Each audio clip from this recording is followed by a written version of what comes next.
जिंदगी के इस सफर में मैंने हर दर्द को महसूस किया, हर खुशी को जिया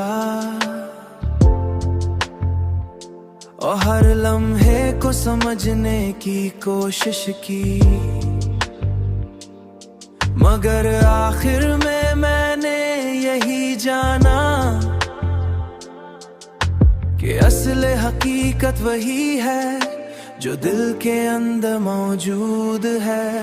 तुम्हारी याद अब मेरे लिए एक रास्ता बन चुकी है, एक ऐसा रास्ता जो मुझे हर दिन अपने रब के करीब ले जाता है।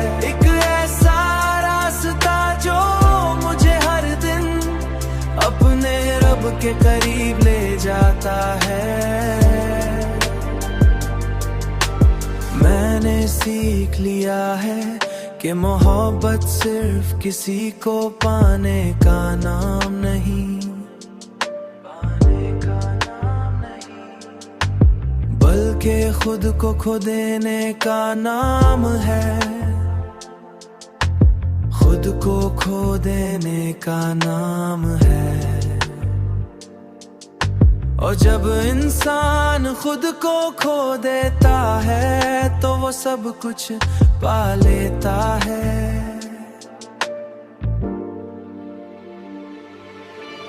यही वो मकाम है इंसान अपनी असल हकीकत को पहचानता है। यही वो मकाम है इंसान अपनी असल हकीकत को पहचानता। तुम्हारी याद अब मेरे लिए एक रास्ता बन चुकी है, एक ऐसा रास्ता जो मुझे हर दिन अपने रब के करीब ले जाता है।